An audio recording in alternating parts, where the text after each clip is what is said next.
যেখানে যাচ্ছি তার আগে যেহেতু প্রার্থী কোথাও বেরোলে তার কর্মসূচি পুলিশ বা অন্যান্য জায়গায় তাদের কাছে দিতে হয়, তাড়াতাড়ি খবর পেয়ে তারা কি করছে, প্রাইভেট লোক ভাড়া করে ময়লা টয়লা সরাবার চেষ্টা করছে। অপূর্ব, মানে টুপি দেওয়ার চেষ্টা মানুষকে, মানে যাতে ইস্যু না খুঁজে পায়। তো যাই হোক, বেচারারা কতগুলো জায়গা পরিষ্কার করবে, 100টা জায়গাকে জঘন্য করে রেখে দিয়েছে। দুই একটা জিনিস চাপা দিলে কি লাভ আছে? 2 কেজির মাছ কিনে 250 গ্রাম পালং শাক দিয়ে কি চাপা দেওয়া যায়? মুড়ো ঢাকতে গিয়ে লেজা বেরিয়ে যাচ্ছে, আর লেজা ঢাকতে গিয়ে অপরাধের মুড়োও বেরিয়ে যাচ্ছে। এবার আর একটা জিনিস বেরোল, আমাদের এখানে এটা 1 নম্বর মণ্ডল, 50 নম্বর ওয়ার্ড, তাই তো? এবার ভারত মাতা কলোনিতে আমরা এসেছি 1 নম্বর। সেখানে এসে আর একটা জিনিস দেখলাম, ড্রেন, পাঁক, রাস্তা, জল, এগুলো তো কিছুই। দাদা বলছি কেমন প্রচার চলছে? এই আপনি দেখতে পাচ্ছেন কেমন প্রচার চলছে। মানুষ অভিযোগ দুর্দশার কথা বলছেন, ড্রেন, পাঁক, রাস্তা, মশা, পানীয় জলের সমস্যা, এমনকি বেশ কিছু গরিব মানুষ তারা আবাসরে বাড়ি পায় না। প্রচুর লোক আছে যারা বার্ধক্য ভাতা, বিধবা ভাতা পায় না। তৃণমূল পছন্দ মতো মানুষকে নিজেদের ইচ্ছায় দেয়, অধিকাংশদের দেয় না। এই গলিতে আমি নাকি প্রথম এলাম মানুষের খোঁজ নিতে।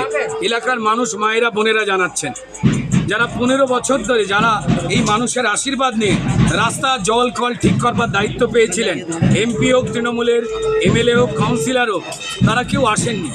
এর থেকে দুর্ভাগ্যজনক ঘটনা আর কিছু হতে পারে না। মানুষ মরছেন, তারা তাদের ভোটটা নিয়ে বেরিয়ে গেছেন। উল্টে মানুষ যদি যন্ত্রণার কথা বলেন, হুমকি ধমকি দেন। এটা কি গণতন্ত্র? এটাই তৃণমূলের সিস্টেম। এখান থেকে মুক্তি পেতে চাইছে মানুষ। এই ছোট ছোট বাচ্চাগুলোকে নিয়ে মানুষ বাঁচতে চাইছে। আমাদের হাওড়ার লোকেরা, আমাদের শিবপুরের লোকেরা, আমাদের এই ভারত মাতা কলোনির গলির লোকজনেরা কেউ 1 লাফে 1 কোটি টাকার বড়লোক হতে চায় না। তাদের চাহিদাটা মিনিমাম, যেটা নাগরিক চাহিদা, সেইটা 15 বছর ধরে না দিয়ে মানুষকে ঠকিয়েছে তৃণমূলের জনপ্রতিনিধিরা। আর মানুষ বদল চাইছে। তাই মানুষজন দুর্ভাগ্যের কথা পরিষ্কার জানাচ্ছেন। তাদেরই ট্যাক্সের টাকা, তারাই টাকা দেন, আর তাদেরই খরচ হয় না। উল্টে তৃণমূলের নেতারা অবৈধভাবে রোজগার করে বড়লোক হয়ে যাচ্ছেন। আর কেউ অন্যায়ের প্রতিবাদ করতে গেলেই তাকে হুমকি ধমকি। এবার সেটা বন্ধ হতে চলেছে, এটাই বলতে পারি।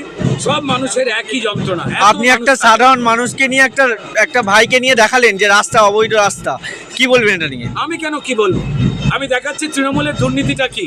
আজকে মানুষ নিজের রাস্তা তৈরি করছেন, উঁচু করছেন, এটা মানুষের কাজ নাকি মানুষের ট্যাক্সের পয়সা যে তৃণমূলের নেতা, মন্ত্রী, কাউন্সিলরদের কাছে ছিল, তাদের কাজ ছিল?